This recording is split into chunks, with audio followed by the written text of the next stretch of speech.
the big there! Come on, Tilly, what's in the handbag? It's not just the shouted advice of the Scottish football fan that can be difficult to understand.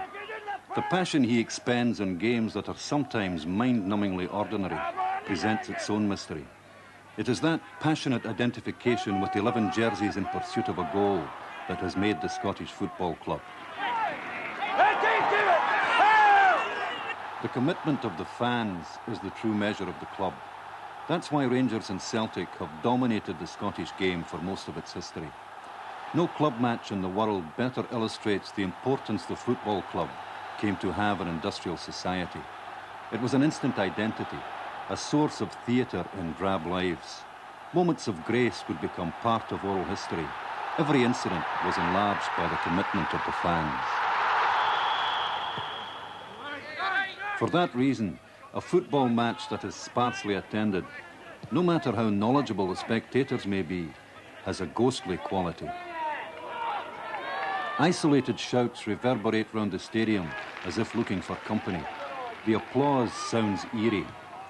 Football grounds in Scotland were built at a time when the crowds were assured. In cities and towns all over the country, the football stadium testifies to the space football has occupied in the lives of working-class Scots. Large or small, the club has tended to be an integral part of the place it serves. For most of the week, the ground lies empty, seemingly irrelevant to the real business of the community that goes on around it. But for generations, it has fulfilled a real and important function. It is one place where, again and again, the fans can turn up and reaffirm their sense of where they come from. But the beginnings of club football were modest enough. A letter dated 1868 from Queen's Park confirms the first fixture with 20 players on each side. Queen's Park opened their first ground at Hampden in 1873. They were the team which played the most important role in the early development of club football, but their preeminence was soon to be challenged by two other teams. Glasgow Green was an appropriate setting for the start of one of the most famous club rivalries in football. There in 1890, Celtic and Rangers played their first fixture. Any municipal football park in Scotland is a piece of highly evocative ground, haunted by urgent voices and lost energy and small, fierce dreams.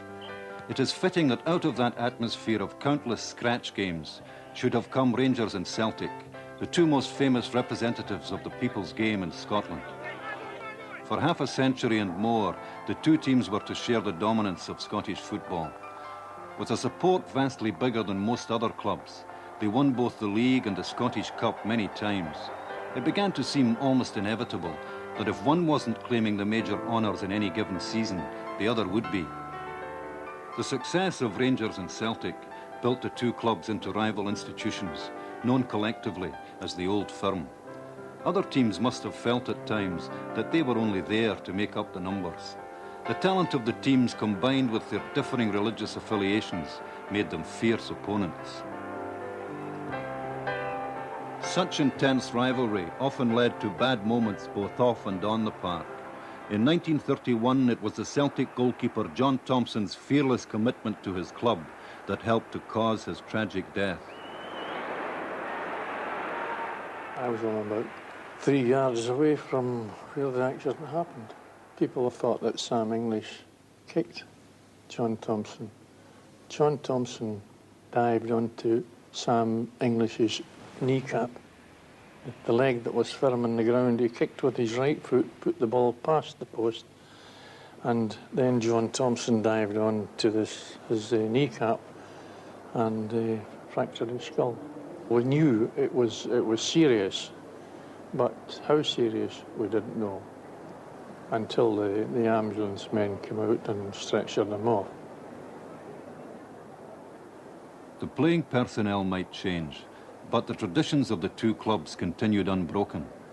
Their position as apparently unchanging institutions in Scottish life was embodied in two long-serving managers.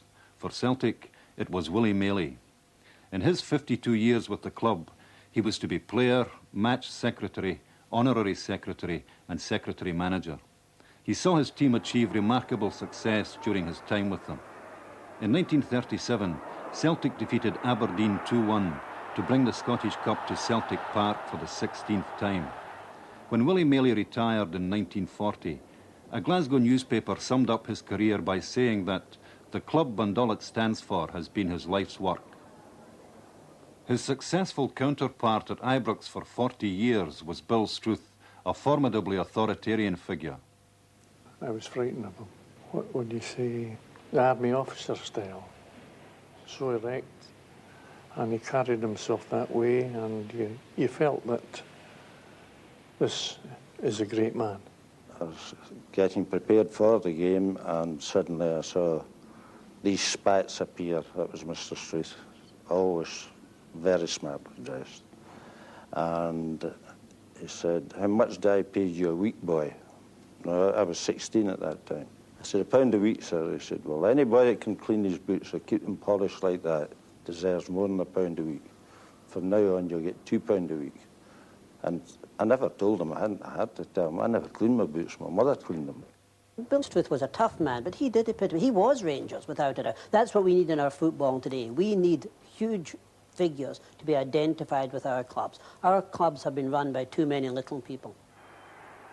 The arrival of Moscow Dynamo at Ibrox foreshadowed the importance that European competition would have for the major Scottish clubs. But before the Old Firm were to achieve success in Europe, their supremacy at home was to be challenged by 3 teams that came out of the East.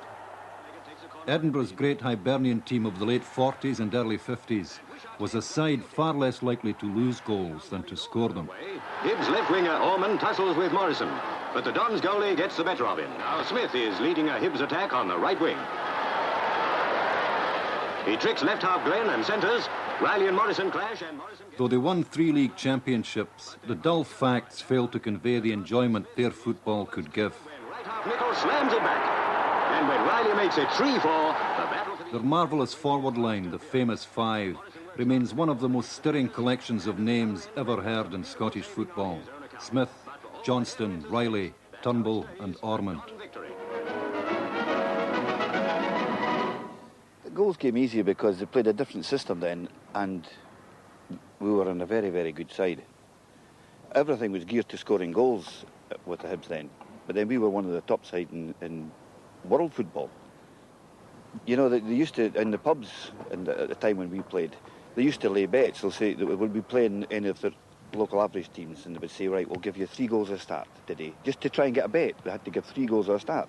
And more often than not, they won their bet. Many years ago, I watched Gordon Smith running up the wing here, keeping the ball up in his head, and he kept it up 6 times. Now, it was a bit of a credit to Thurlanich, who didn't hack him down. He was allowed to do that. Nowadays, I can't see anybody being allowed to do that, but it was something I've only ever seen once in my lifetime, and the supporters still speak about it yet, the old supporters. Now a Hearts attack. Alfie Conn loses it. Jimmy Wartaw gets it away. He's impeded, but Mackay comes to the rescue. Edinburgh launched another attack on the west of Scotland's self-confidence with the Hearts team of the 50s. A team with a large support and capable of winning 2 league championships was not going to be easily stopped, whatever the opposition.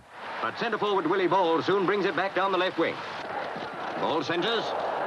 Young and Fallon jump, but Crawford's there, and it's another goal for Hearts. Their football was a stylish celebration of athleticism, and along with the style went an aggressive determination. Ball goes loose and Hearts kick upfield. Willie Ball beats Bobby Evans. Alfie Conn shoots, and Beattie can't save it. Hearts 3, Celtic 1. From the temporary disappointment of the Old Firm's hopes emerged 3 especially memorable names: Conn, Bald and Wartaw. But they were only the most celebrated members of a team whose overall strength deserved every award it won.